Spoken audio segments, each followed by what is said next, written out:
అంటే ఇక్కడ ఎవరికి లాభం అనే విషయంలో రష్యానే ఎక్కువ లాభపడుతుంది అనుకోవాలా, ఇండియా కంటే కూడా? ఓ రకంగా చెప్పాలి అంటే ప్రజెంట్ కండిషన్స్లో రష్యానే ఎక్కువ లాభపడుతుంది అనాలి. మన యొక్క దిగుమతులు కనుక చూసుకున్నట్లయితే రష్యా నుంచి మనకి ఎక్కువగా దిగుమతులు ఉన్నాయి. అండ్ మన ఎగుమతులు చూస్తే రష్యాకి చాలా తక్కువగా ఉన్నాయి. ఈ బ్యాలెన్స్ ఆఫ్ ట్రేడ్ అనేటువంటిది ఇంబ్యాలెన్స్డ్గా ఉంది. ఇప్పుడు అమెరికాతో కనుక చూసుకుంటే అమెరికాలో ఎన్ని ప్రాబ్లమ్స్ వచ్చినా సరే ఓ రకంగా మనమే లాభపడుతున్నాం అమెరికా వాళ్ళని. కారణం ఏంటంటే మన ఎక్స్పోర్ట్స్ ఎక్కువగా ఉన్నాయండి, మనకి లాభం ఎక్కువగా ఉంది అక్కడ. కానీ ఇక్కడ దగ్గరికి వచ్చేసరికి మనకి దిగుమతులు ఎక్కువగా ఉన్నాయి, మన ఎగుమతులు అనేటువంటి తక్కువగా ఉన్నాయి. ఈ బ్యాలెన్స్ ఆఫ్ ట్రేడ్ అనేటువంటిది ఇంబ్యాలెన్స్డ్గా ఉంది. ఓ రకంగా చెప్పాలంటే ప్రయోజనం అనేది రష్యాకి ఉందండి. అలాగే కొన్ని ప్రాజెక్టులు నడపలేనటువంటి స్థితికి వచ్చేసింది ఈ యుద్ధం కారణంగా. SU-57 ప్రాజెక్ట్ ఏదైతే ఉందో అది రష్యా నడపలేనటువంటి స్థితిలో ఉంది. అది భారతదేశంతో ఒప్పందం చేసుకోవడం వలన భారతదేశానికి మాత్రమే ప్రయోజనం కాదు, రష్యాకి కూడా ప్రయోజనమే. సుఖోయ్ అండి, సుఖోయ్. ఎందుకంటే ఆ సుఖోయ్ అనేటువంటి మన దగ్గర ఈరోజు 5th జనరేషన్ ఎయిర్ క్రాఫ్ట్స్ అనేటువంటి లేవు. 5th జనరేషన్ ఎయిర్ క్రాఫ్ట్ అంటే ఎంత వెనకబడ్డాము అంటే మనం, చైనా చెప్తుంది మా దగ్గర 5th జనరేషన్ ఎయిర్ క్రాఫ్ట్ ఉంది అని చెప్పి, దాన్ని ఎవరు చూసినటువంటి పాపాన్ని పోలేదు. అలాగే అమెరికా దగ్గర 5th జనరేషన్ ఎయిర్ క్రాఫ్ట్స్ ఉన్నాయి, అది పాకిస్తాన్కి ఇవ్వడానికి అది ఎప్పుడు కూడా సిద్ధంగానే ఉంది. అయితే ఈరోజు భారతదేశం దగ్గర ఉన్నటువంటి రాఫెల్ కూడా 3.5 జనరేషన్ది, 3rd జనరేషన్ దాటి 4th జనరేషన్ కూడా 3.5 జనరేషన్ అండి. అటువంటప్పుడు సుఖోయ్ 57 మన దగ్గరికి వచ్చింది అంటే it's really great advantage to India. ఎందుకంటే ఈ ఎయిర్ క్రాఫ్ట్స్ విషయంలో 5th జనరేషన్ దగ్గరికి వెళ్ళామంటే మచ్ మోర్ వార్ హెడ్స్ అనేటువంటి న్యూక్లియర్ వార్ హెడ్స్ క్యారీ చేయగలవు, స్టెల్త్ క్యాపబిలిటీ అనేటువంటి పెరుగుతుంది, ఇండియన్ ఎయిర్ వార్ఫేర్లో కొత్త చేంజెస్ అనేటువంటి వస్తాయి. ఈ న్యూ టెక్నాలజీ వల్ల ఇండియాకి ప్రయోజనం ఉంది. అయితే ఇక్కడ ఉన్నటువంటి ప్రాబ్లం ఏంటి అంటే ఆ వార్ కారణంగా అక్కడ డిఫెన్స్ ప్రాజెక్టులు ఏమీ నడవట్లేదు రష్యాలో. వీక్ అయిపోయిందండి అక్కడ పొజిషను. అంటే వాళ్ళు భారతదేశానికి వచ్చి మనతో పాటు ఒప్పందం చేసుకుని జాయింట్గా ఆ వెంచర్ చేస్తే నడపలేని పరిస్థితికి వచ్చేసింది రష్యా. సో రష్యాకి అడ్వాంటేజు అండ్ భారతదేశానికి అడ్వాంటేజ్. ఫర్ ఎగ్జాంపుల్ బ్రహ్మోస్ తీసుకుందామండి, బ్రహ్మోస్ ప్రాజెక్టు. బ్రహ్మోస్ ప్రాజెక్టు మనం రష్యాతో మనం జాయింట్ వెంచర్లో చేసినట్టుంది. 51% స్టేక్ హోల్డింగ్ మంది ఉంది, 49% వాళ్ళది ఉంది. బ్రహ్మోస్ అనేటువంటి పేరు పెట్టిందే ఏ విధంగా పెట్టారు అంటే మన దేశంలో ఉన్నటువంటి బ్రహ్మపుత్ర నది, రష్యాలో ఉన్నటువంటి వాస్కోస్ నది, ఈ రెండిట్లు యొక్క కలయికతో బ్రహ్మోస్, మాస్కో నది, ఈ యొక్క 2 కలయికలతో ఈ పేరు పెట్టారండి. అదేవిధంగా ఇప్పుడు సుఖోయ్ ప్రాజెక్ట్ కనుక మనకు వచ్చేసి ఆ ఎంటైర్ టెక్నాలజీ కనుక మన హిందుస్థాన్ ఏరోనాటిక్స్ లిమిటెడ్కి కనుక తరలించినట్లయితే ఇక్కడే మనం ఆ టెక్నాలజీతో ఈ సుఖోయ్ అనేటువంటిది మనం బిల్డ్ చేయొచ్చు. అదేవిధంగా రీసెంట్గా తేజస్ ఎయిర్ క్రాఫ్ట్ అది కూలిపోవడం వెనకాల, దాని వెనకాల మనకి కుట్ర ఉంది, అమెరికా కుట్ర ఉంది అని చెప్పేసి మనం చెప్పుకుంటున్నాం అండి. మనం ఎప్పుడు సైన్ చేసామండి అసలు తేజస్ ఎయిర్ క్రాఫ్ట్ అనేటువంటిది?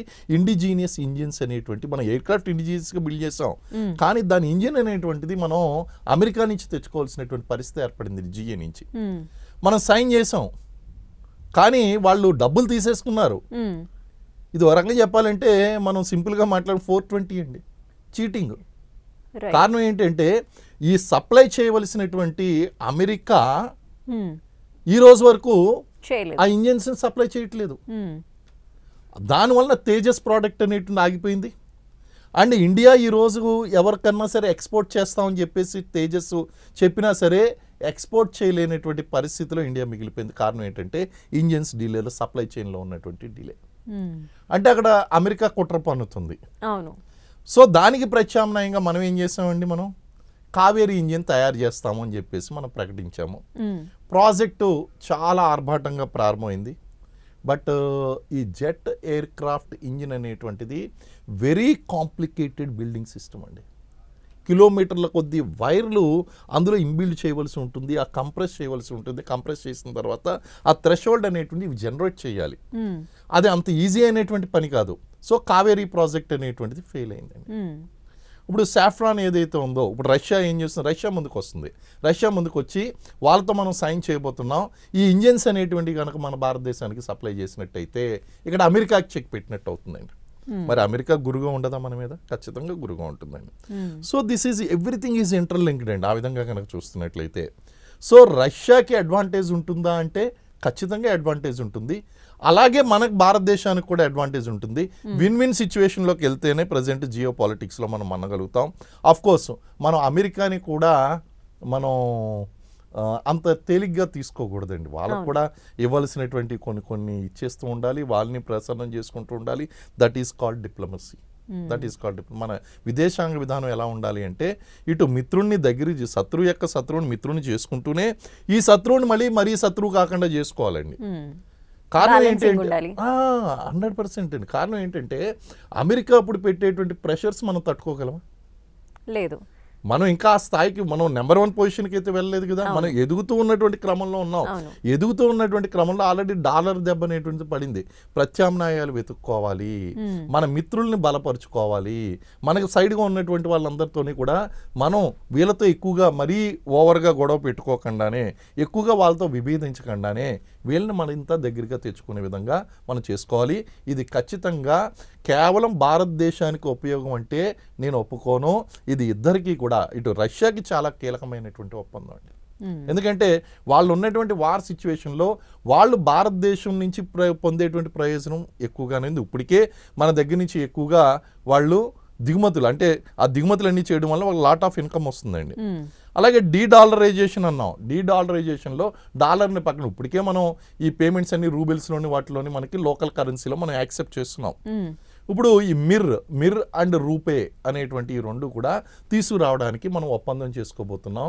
ఈ డీడాలరైజేషన్ చేయడం అనేటువంటి చాలా చాలా ఇంపార్టెంట్. ఇది అమెరికాకి ఏమాత్రం కూడా నచ్చనటువంటి విషయం.